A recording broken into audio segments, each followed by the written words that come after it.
नमस्कार विद्यार्थी मित्रांनो. प्रोजेक्ट पद्मालय तर्फे आपला राम ही रामकथेवर आधारित मालिका आपण बघतोय, ऐकतोय, ज्यामध्ये रामकथा आणि रामायण यांचा नेमका आपल्या आयुष्यात कसा उपयोग करून घेऊ शकतो हे आपण जाणून घेतोय. या संपूर्ण मालिकेची संकल्पना आणि निर्मिती आहे डॉक्टर प्राची जावडेकर आणि संशोधन आणि सादरीकरण आहे प्राध्यापिका मुक्ता गरसोळे कुलकर्णी यांचं. मित्रांनो, श्रीरामांचे विविध गुण बघताना आपल्याला त्यांचा आणखी एक गुण महत्वाचा जो आजही आपल्या आयुष्यामध्ये आपण वापरू शकतो तो म्हणजे नेतृत्व हा गुण. श्रीराम हे लोकनेता म्हणून कसे होते हे सुद्धा बघण्यासारखे आहे बरं का. जो नेता असतो तो कार्यकर्त्यांचं मन जपतो, जाणतो, त्यांना योग्य तो मान देतो, त्यांच्यावर विश्वास दाखवतो, त्यांना आदर देतो आणि त्यांच्या कामाचं क्रेडिट अर्थात श्रेय सुद्धा देतो. श्रीरामांच्या मध्ये हे सगळे आदर्श नेत्याचे गुण आपल्याला दिसतात. बघा, ज्या वेळेला रावण हा मेलेला आहे, म्हणजे त्याचा वध झालेला आहे आणि संपूर्ण सगळीकडे विजयोत्सव चाललाय आणि आता सीतामाई ह्या श्रीरामांच्या भेटीला जात आहेत. अशा वेळेला विभीषणाने उत्तम व्यवस्था केली आहे. सीतामाईंना पालखीमधनं किंवा मेण्यामधनं त्या ठिकाणी नेण्यात येत आहे आणि अशा वेळेला हे जे वानर आहेत, ती सगळी जी सेना आहे ती सीतामाईंना बघायला अगदी उत्सुक झालेली आहे. आम्हाला बघायचंय अशी त्यांची घाई गडबड सुरू झाली आहे. हे बघितल्यानंतर, त्यांचा सगळा गोंधळ बघितल्यानंतर विभीषणाचे जे शिपाई वगैरे सैनिक असतील ते त्यांना मागे हटवतायत, मागे सरका. हा सगळा गोंधळ चालू असताना श्रीरामांना हे लक्षात आलं की या वननर म्हणजे वानरांची काय बरं इच्छा आहे. हे त्यांच्या लक्षात आल्यानंतर त्यांनी निरोप पाठवला की सीतामाईंना ताबडतोब त्या पालखीतनं खाली उतरून चालत या संपूर्ण वानरांच्या मधनं यायला सांगा. का? कारण अतिशय महत्वाचं आहे, या सर्व कार्यकर्त्यांनी किंवा या सेनेनी प्रत्यक्षी सीतामाईंना कधीही पाहिलं नव्हतं बरं का.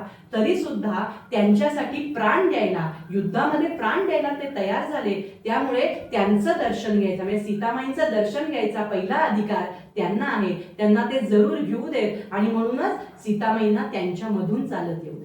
बघा, कार्यकर्त्यांची मन जपणं हा किती महत्वाचा गुण आहे.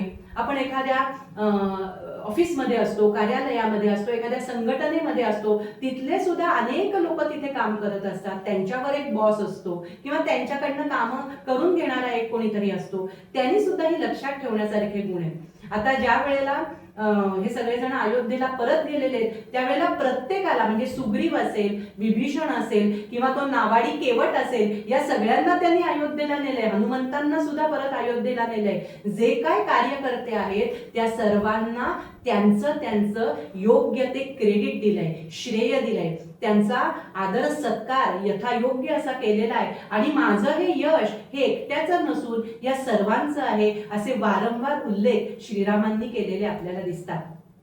बघा, कार्यकर्त्यांची मन जपणं आणि मीच खरा, मलाच फक्त कळतं असं नाही, कारण सगळं झाल्यानंतर मीच त्याचं क्रेडिट घेतो असंही नाही, तर ते क्रेडिट आणि योग्य पद्धतीने कार्यकर्त्यांना किंवा आपल्या बरोबर काम करणाऱ्या लोकांना देणं हेही तितकंच महत्वाचं आहे बरं का. आता आपण बघितलं, अयोध्येमध्ये राम मंदिराची उभारणी झाली. 500 वर्षांचा हा सगळा लढा होता. त्याच्यामध्ये किती लोकांनी आपले प्राण अर्पण केले, कारसेवकांनी केले, अगदी कारागीर ज्यांनी राम मंदिर बांधलं या सर्वांचा उल्लेख झाला. त्यांना श्रेय दिलं गेलं. आपल्या माननीय पंतप्रधानांनी या संपूर्ण सोहळ्यामध्ये त्यांनाही श्रेय दिलं. म्हणजे आदर्श नेतृत्व हे सुद्धा जे रामायणातनं त्यांनी घेतलेलं आहे ते आपल्याला तिथे बघायला मिळालं.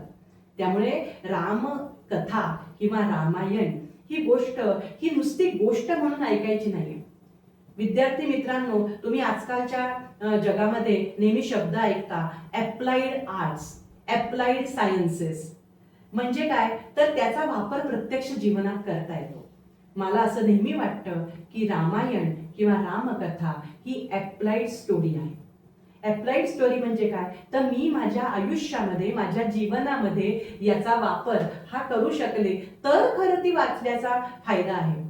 तुम्ही सध्या बॉडी बिल्डिंग करता, तुम्हाला असं वाटतं व्यायाम शाळेमध्ये जावं, फिजिकल फिटनेस साठी जिम जॉईन करता. पण विद्यार्थी मित्रांनो, कधी असा विचार केलाय आपल्या मेंटल हेल्थचं काय किंवा आपल्या मेंटल फिटनेसचं काय? आणि तुम्हाला जर मेंटल फिटनेस आपला चांगला ठेवायचा असेल तर सर्वात उत्तम माइंड जिम जे काय असेल ती म्हणजे ही रामकथा आहे. ही रामकथा वाचल्यावर असं मला नेहमी वाटतं की आपण बघा एखादी गोष्ट फाईन ट्युनिंग करतो, ट्यून करतो. कशासाठी ट्यून करतो आम्ही ती गोष्ट? तर त्याच्यात ना आवाज चांगला यावा. आपण रेडिओ पूर्वीच्या काळात असे ट्यून करायचे. फाईन ट्युनिंग माझ्या इंडिव्हिज्युअल एनर्जीचं ट्युनिंग त्या कॉस्मिक एनर्जीशी करण्यासाठीचा प्रयत्न म्हणजे ही रामकथा आहे. मला असं वाटतं आपण या मालिकेमध्ये ज्या ज्या गोष्टी रामांच्या व्यक्तिमत्वातल्या पाहिल्या त्या केवळ त्यांच्यासाठीच्या नव्हत्या, तर त्या आपल्यासाठी आहेत. आजही आपल्याला त्या घेता येतील का? माझ्या आयुष्यातल्या या स्पर्धेमध्ये, माझ्या आयुष्यातल्या मला करण्याच्या कर्तृत्वामध्ये याचा मला वापर करता येईल का? याचा जरूर विचार करा आणि त्या दृष्टीने आचरण करा. विद्यार्थी मित्रांनो, आपला राम ही आमची मालिका तुम्हाला कशी वाटली हे आम्हाला जरूर कळवा. तुमच्या प्रतिक्रिया सांगा, सुधारणा सांगा, सूचनाही सांगा आणि परत भेटूयात पुढच्या भागामध्ये. तोपर्यंत नमस्कार, जय श्रीराम.